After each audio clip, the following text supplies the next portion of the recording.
we remain steadfast in our commitment in delivering local news that matters, stories that inspire, enriching the lives of Filipinos in the Philippines and across the globe.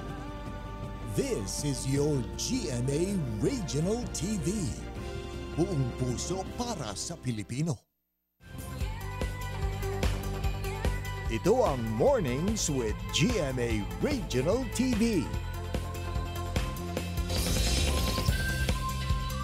Magandang umaga! Ito ang Mornings with GMA Regional TV. Hatid namin ang mahalagang lokal na balita mula sa Luzon. Good morning, partner! Yes, good morning sa'yo, partner. Kumusta, Ngiti-ngiti sa Lunes, di ba? Pero, nagtaas ang presyo ng bigas. Ha? Mamaya Ano may yung only live. rice natin? Mamaya. Kailangan natin mag-diet. Mag-diet tama sa... lang yan. Tama lang yan para mag-diet sa makapag-diet tayo. budget, mag-diet sa pagkain, lalo na... Pero pag sa Christmas, nako. Alam mo naman, ubis tayo. Ngayong araw, mamayang hapon, ay magbubukas na ang pinaka-inaabangang Belenismo dyan sa Tarlac. Naku, abangan natin yan, partner. Maganda to, no? Oo, Paskong Pasko na. Sana makapamasyal tayo. Oo. Abangan po yan, mga kapuso. Narito na ang mga unang balita. Tumaas ng 5 piso ang kada kilo ng bigas sa ilang tindahan sa pamilihang bayan ng Mangaldan, Pangasinan. Ang ilang negosyante ng bigas na pilitang magtaas ng presyo dahil tumaas na rin ang benta ng kanilang supplier. Ang ilang consumer umaaray sa panibagong pagtaas ng presyo ng bigas. Ayon sa Sinag, tumaas ang presyo ng farm gate price ng palay kaya tumaas din ang presyo ng bigas sa merkado. Tinayak ng Sinag na sapat ang supply ng bigas sa rehiyon hanggang Pebrero sa susunod na taon. Kaugnay na balitang yan, alamin naman natin ang kalakalan ng bigas sa pamilihang bayan ng Calasiao, Pangasinan. Nakatutok doon live si Claire Lacanilaw. Claire, good morning. Good morning, CJ. Good morning, mga kapuso. Panibago na namang pabigat sa bulsa ng mga consumer dahil sa panibagong pagtaas sa presyo ng kada kilo ng bigas sa ilang pamilihan sa Pangasinan at tumaas nga ng 5 piso ang kada kilo ng bigas. At dito na pumunta tayo kanina, CJ, sa Malimgas Public Market at ayon sa mga ilang rice retailers, nakadepende umano ang pagtaas sa presyo ng bigas sa benta ng kanilang supplier. Bagamat panahon daw ng anihan sa ilang mga supplier ay kakaunti ang napuproduce na palay o bigas. At dito naman sa Calasiao Public Market ay pahirapan din ang supply at nakadepende rin sa suppliers kung mataas ang benta nito sa merkado. At ayon naman sa Sinag, ang tinitingnan na sanhi ng pagtaas sa presyo ng bigas ay ang pagtaas din ng farm gate price ng palay. At tiniyak naman ng Sinag na sapat ang supply ng bigas sa susunod na taon hanggang sa buwan ng Pebrero. At nag-ikot-ikot nga tayo dito sa pamilihan sa Calasiao Public Market. Bumaba ang presyo ng kada kilo ng manok. Dating 180 pesos ang kada kilo, ngayon ay nasa 160 pesos. 3 pesos naman ang itinaas sa presyo ng asukal. At may ibang may mga paggalaw din sa presyo ng itlog at yan muna ang latest dito sa Calasiao Public Market. CJ. Alright, maraming salamat, Claire Lacanilaw. Oil price update tayo, mga kapuso, ngayong Monday morning. May inaasang rollback sa presyo ng produktong petrolyo. 90 centavos hanggang 1 peso and 20 centavos ang inaasang tapyas presyo sa diesel. Maging sa kerosene, kada litro ito. Habang sa gasolina, may 30 centavos hanggang 60 centavos per liter na bawas presyo. Inaasang ipatutupad yan ng mga kumpanya ng langis bukas, November 7. Gumalaw ang presyo ng produktong petrolyo sa pandaigdigang merkado dahil sa mga kaguluhan sa ilang oil-producing country at fluctuating demand. Epektibo na ngayong araw, November 6, ang aumento sa sahod ng mga manggagawa sa Region 1. Mula 400 pesos, magiging 435 pesos ang minimum wage kada araw. 30 pesos naman ang dagdag sa minimum wage ng mga manggagawa sa mga maliliit na establishmento. Samantala, nangangailangan daw ng mas maraming manpower ang iba't ibang business establishment ngayong nalalapit na Christmas season. Maraming manggagawa ang kailangan sa retail services, service crew, hotel workers at iba pa. Sa huling pagkakataon, nasilayan ng mga naulilang kaanak, kaibigan at mga nakiramay sa idinaos na maikling seremonya para kay Angeline Aguirre Torre, ang Pinay domestic helper na nasawi matapos pagbabarilin ng mga grupong Hamas ng salakay ng kanilang bomb shelter sa Israel. Nag-alay lakad ang kanyang mga kaanak patungo sa sementeryo bilang pagpapakita ng pagmamahal kay Angeline. Bumuhos ang emosyon at naging madamdamin ang bawat sandali nang sariwain ng mga alaala ng namayapang si Angeline. Isa-isang nagbigay ng mensahe ang kanyang malalapit na kaanak. Hindi umano matatawaran ang sakripisyo at pagmamahal na inialay ni Angeline para sa pamilya at para sa bansa. Nagpaabot ng pakikiramay ang iba't ibang ahensya ng gobyerno tulad ng OWA, DMW at iba pa. Taos-pusong nagpasalamat ang pamilya Aguirre sa pakikiramay. Nagpakawala rin ng puting kalapati para kay Angeline. Nasa 10% ng mga negosyo sa Mangaldan, Pangasinan na kadalasang nag-ooperate sa gabi, wala pa ring business permit. May ulat si Claire Lacanilaw. Maigpit na tinututukan ng Business Permit and Licensing Section ang mga negosyo sa Mangaldan, Pangasinan na kadalasang nag-ooperate sa gabi. Ayon sa BPLS, aabot sa 10% ng mga kahalintulad na negosyo sa bayan ang wala pa ring business permit. Tinututukan din namin yung mga business establishment na nag-ooperate ng from 4 p.m. to or onwards paggabi kasi yun yung mga hindi pa kumukuha ng business permit. Pag tuwing lumalabas kami ng araw na nag-inspect, sarado sila, wala kaming makausap doon. Kaya talagang gabi kami, hapon kami pumupunta. Para naman sa negosyanteng si Gina Fernandez, mahalaga umano ang business permit bago magpatakbo ng negosyo. Para siya, legal, ganun. Na hindi ka natatakot na mag-operate. Patuloy ang tax mapping operation sa mga business establishments upang mag-comply. Nasa humigit kumulang 2,400 na negosyo ang nagbukas ngayong taon kumpara sa 2,100 na negosyo noong nakarang taon na maigpit pa ang pandemic restrictions. Claire Lacanilaw para sa Mornings with GMA Regional TV.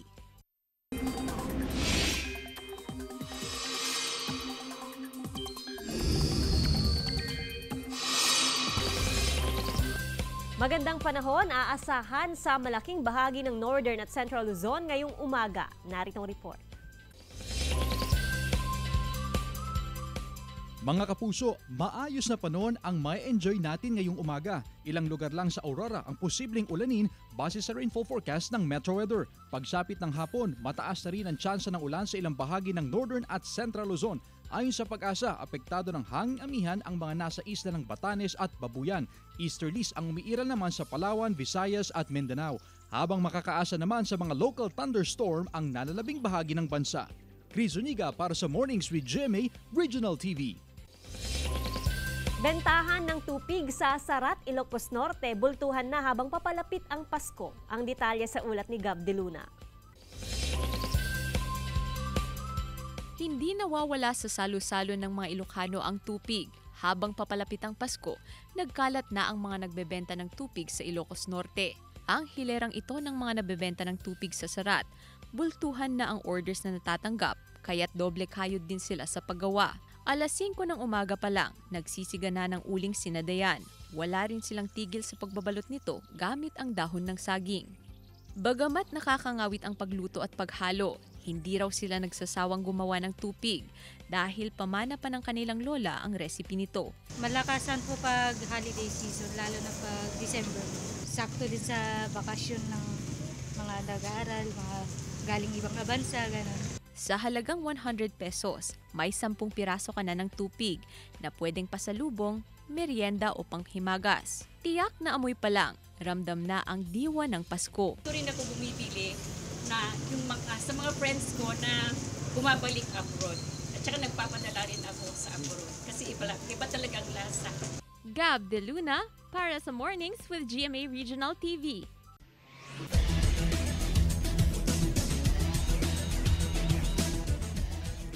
Aaron Royo bumida sa panalo ng San Beda Red Lions kontra EAC General sa NCAA Season 99.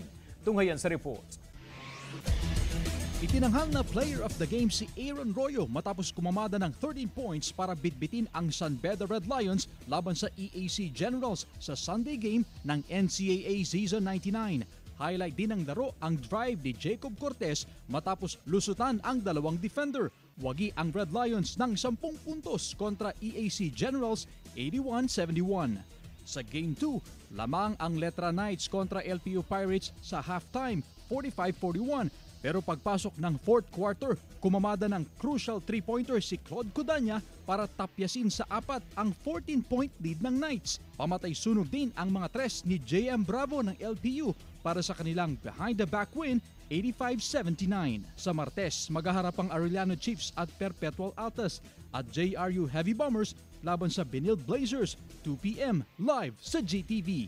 Chris Zuniga para sa Mornings with GMA Regional TV. Good news mga kapuso sa mga naghahanap ng trabaho, pagkakataon nyo ng maging bahagi ng GMA Network. Naghahanap po ang GMA Network ng mga top caliber applicants para sa mga sumusunod na posisyon. Ang sino mang interesadong aplikante ay maaaring magpadala ng kanilang aplikasyon sa careers.gmanetwork.com. Mag-apply na at maging bahagi ng GMA, ang #1 network in the country. Magbabalik ang Mornings with GMA Regional TV. Ito ang Mornings with GMA Regional TV. Ito ang Mornings with GMA Regional TV. Mga kumandidato sa BSKE 2023 sa Dagupan City hindi pa nakapagsusumite ng SOSE ayon sa COMELEC. Tinutukan niya ni Jasmine Gabriel Galban. Muling nagpaalala ang COMELEC Dagupan City sa mga kandidato sa pagsusumiti ng Statement of Contribution and Expenditures o SOSE. Hanggang ngayon, wala pa rin kandidato na nagsusumiti ng SOSE. Kung lumabas ho na may lumagpas doon sa ceiling, maaari ho silang makasuhan ng election offense. Alinsunod sa Section 40 ng Republic Act 7166, itinakdang paghahain ng SOSE sa loob ng 30 araw pagkatapos ng eleksyon. Titignang mabuti ng COMELEC kung compliant ang mga kumandidato sa itinakdang limitasyon ng election expenses. Sa bawat kandidato, 5 piso lang ang maaaring gastusin sa kada botante. Iba't ibang traffic violations ang nasisita ng kapulisan sa pagpapatuloy ng COMELEC checkpoint kahit tapos na ang barangay at sangguniang kabataan eleksyon sa Kalasyaw, Pangasinan. Nakabantay pa rin ang pulisya sa mga strategic location maging sa mga interior barangay. Malaking bagay pa rin ang nagpapatuloy na checkpoint para maiwasan ang mga insidente ng nakawan sa mga barangay. Yung mga magnanakaw, syempre pag alam nila na may nagro-robbing na mga pulis, syempre takot sila. Ayon sa COMELEC, hanggang sa November 29 ang COMELEC checkpoint kasabay ng huling araw ng paghahain ng SOSE ng mga kumandidato, nanalo man o natalo. Jasmine Gabriel Galban para sa Mornings with GMA Regional TV. Backlog sa printing ng driver's license cards nananatiling mataas sa kabila ng sapat na bilang ng DL cards sa Dagupan City. May ulat si Jasmine Gabriel Galban. Sa Setyembre nang mag-renew ng driver's license si Mang Rodson mula sa Binmali, Pangasinan dahil sa kawalan ng DL cards, papel kung saan nakaimprenta ang temporary license ang inisyu ng LTO. Pero nang mabalita na available na ang DL cards, maaga siya nagtungo sa LTO Dagupan District. Papel lang yung hawak ko, hindi kailangan kasi ng card. Sa record ng LTO Dagupan District, mahigit 10,000 ang backlog ng DL cards. Pero simula nang mag-issue ng DL cards ang tanggapan, nasa halos 1,000 pa lang ang nabigyan nito. Isa-isa nang tinatawagan ng mga motorista na kabilang sa backlogs para makuha na nila ang kanilang DL cards. Kukonti pa rin daw ang kumukuha ng DL cards sa kabila na sapat naman ang supply nito. Hindi rin inirekomenda ng LTO ang mass printing sa backlogs ng DL cards. Kapag dumating ang kukuha ng DL card, tsaka palang iimprenta ang driver's license nito. Ang system po natin nire-require niya yung validation ng fingerprint at saka yung sa facial recognition para ma-finalize po natin sa system. Panawagan ng LTO sa mga naisyuhan ng temporary DL card na magtungo na sa LTO Dagupan City District Office para makuha ang kanilang lisensya. Jasmine Gabriel Galban para sa Mornings with GMA Regional TV.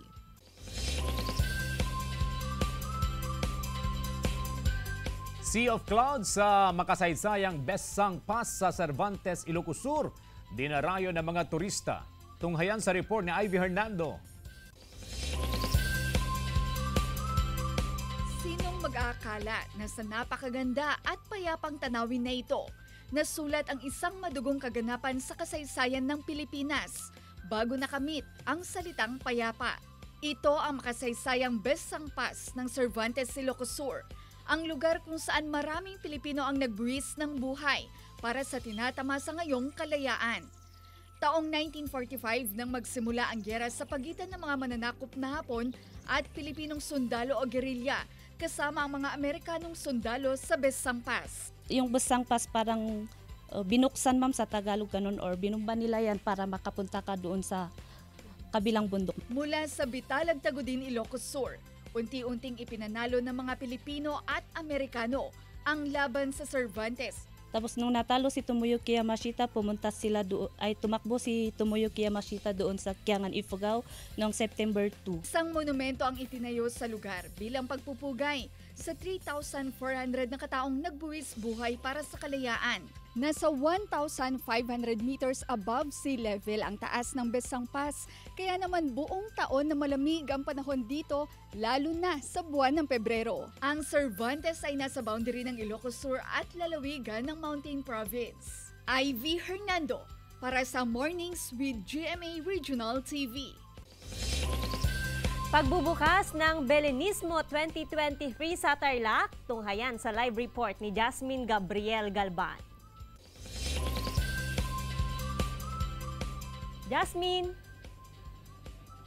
Good morning, Joanne. Good morning, mga kapuso. Mahigit isang buwan bago ang selebrasyon ng Araw ng Kapaskuhan, pero ramdam na ang diwa ng Kapaskuhan dito sa probinsya ng Tarlac. Actually, attractions dito ngayon yung mga nagagandahan, naglalakihan at mga makukulay na parol. Ang probinsya po ng Tarlac ang tinaguriang Belen Capital of the Philippines. Kaya naman kung ang pag-uusapan ay Belen, talaga nga namang napakaganda ng mga Belen dito sa probinsya ng Tarlac. At ngayong araw, mga kapuso, ang opening ng 16th Belenismo sa Tarlac. Kaya naman makikita ho natin sa iba't ibang mga bayan yung napaka makukulay na mga Belen na kung saan ay may kanya-kanya hong konsepto at disenyo ang iba't ibang mga kabilang ho doon sa kompetisyon. At ito nga ho sa aming kinaroroonan sa may Tarlac City, ito ho yung tapat lamang ng simbahan. Ito naman po yung entry ng city government na kung saan, kung papansinin po natin, ito ho ay may height na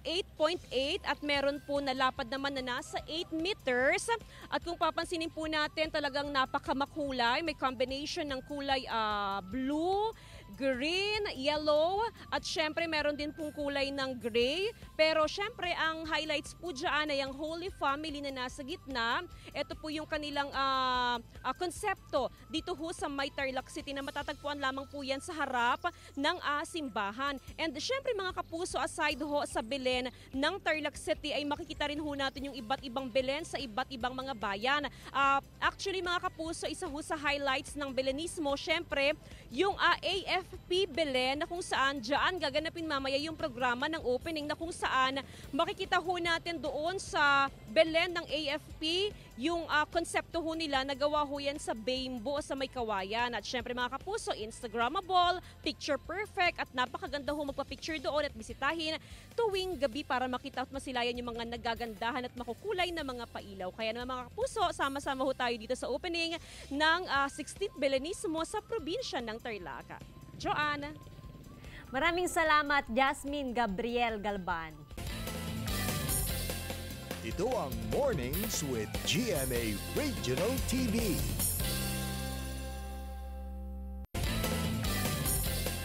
Ito ang Mornings with GMA Regional TV.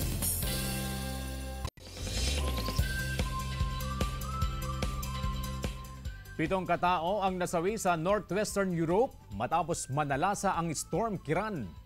Tunghayan sa Globalita. Hindi nakaligtas sa baha ang Tuscany City sa Italy matapos manalasa ang Storm Kiran. Dahil sa malakas na buhos ng ulan, pinaha ang mga bahay, eskwelahan, establisimento maging ang airport. Isang matandang babae rin ang nasawi matapos na matrap sa kaninang bahay. Sa buong Northwestern Europe, 7 ang naitalang nasawi dahil sa Storm Kiran. Hindi inaasahan ng mga scientist ang negatibong epekto ng contra-air pollution campaign ng China. Matapos kasing bawasan ng sulfur dioxide emission ng mga factory, industrial facility at power plants sa China mula 2014, na monitor ng mga scientist ang pagtaas ng temperatura hindi lang sa China kundi maging sa mga karatig rehiyon. Ang sulfur dioxide daw kasi ang nagdudulot ng smog na siyang nagsisilbing harang ng atmosphere sa direct sunlight at greenhouse gases. Hindi inaasahang mapapalala nito ang global warming na hinahanapan na ngayon ng sagot. Chris Zuniga para sa Mornings with GMA Regional TV. Ruru Madrid, ipinangakong marami pang maaksyong eksena ang dapat abangan sa Black Rider simula ngayong gabi pagkatapos ng 24 oras. Tunghayan sa report. Munting pasilip lang daw ang trailer ng Black Rider sa marami pang maaaksyong eksena na mapapanood sa serye. Ayon kay Ruru Madrid, mahigit 3 million views na ang inani ng trailer ng upcoming full-action series na Black Rider na puno ng bakbakan, nakakakilig na eksena at katatawanan. Ayon sa bida nitong si primetime action hero Ruru Madrid, maliit na pasilip pa lang daw ang trailer dahil marami pang dapat abangan sa serye. Mapapanood ang TV premiere ng Black Rider mamayang gabi, 8 p.m. pagkatapos ng 24 oras. Itinuturing na right time ni Faith De Silva ang pagkakataon na ibinigay sa kanya na mapabilang sa isa sa mga bagong henerasyon ng sangre. Dati raw siyang nag-audition sa hit telefantasya na Encantadia, pero hindi siya nakuha. Ngayon, gaganap si Faith bilang Sangre Flamara, anak ni Sangre Pirena at ang magmamana ng brilyante ng apoy. Todo ang pasasalamat ni Faith sa sunod-sunod na big projects na ibinibigay sa kanya, gaya ng katatapos na TV series na Maging Sino Ka Man. Aabangan ang apoy ni Flamara sa Encantadia Chronicles, Sangre sa GMA. Gab De Luna para sa Mornings with GMA Regional TV. Bagong atraksyon ngayong holiday season, dinarayo sa Paway, Ilocos Norte. Ating dayuhin sa report ni Gab De Luna. Atraksyon ngayon ang garden na ito sa Paway, Ilocos Norte na punong-puno ng iba't ibang makukulay na bulaklak. Mamamangha sa ganda at maliwalas na kapaligiran. Ang mga turistang bumibisita, anlikuhan ng litrato. This place is very fantastic! Sasalubungin ka ng iba't ibang variety ng bougainvillea na nakalagay sa iba't ibang hugis at kulay ng mga paso. Tulad ng garden, makulay rin ang kwento kung saan ito nagumpisa matapos regaluhan ng may-ari ng garden na si Mike ang kanyang asawa ng 10 paso ng bougainvillea sa Mother's Day. Hanggang sa namulaklak ang regalong ito at pinalago ng kanyang misis. Hindi namin akalain na magiging ganito siya kasi ang alam lang namin noon, because of pandemic, walang magawa. Isa ito sa pinapasyalan dito sa Ilocos Norte. Tinuturing nila itong hidden gem dahil iilan pa lang ang nakakatuklas sa lugar. Iba rin ang ganda nito kapag gabi dahil sa mga ilaw na nakapalibot sa garden. Tiyak na mai-inlove ka raw sa ambience nito. Gab De Luna para sa Mornings with GMA Regional TV. Sa pambihirang pagkakataon dahil sa Spirit of Christmas, nagsama-sama ang mga Kapuso artists para sa GMA Christmas Station ID 2023. Kasama sina Julian San Jose, Christian Bautista, Mark Bautista, Rita Daniela, Jessica Villarubin, Garth Bolden, John Rex at Zephanie sa mga kumanta ng Kapuso Station ID. Nakaisa rin sa music video ang mga personalidad ng GMA mula sa Integrated News, Public Affairs at Regional Stations. Ito ay para ibahagi sa buong mundo ang mensaheng #FeelingBlessed ngayong Pasko. Mga Kapuso, gagawin naming mas inspiring ang inyong morning dahil oras na para sa ating #MorningFeels.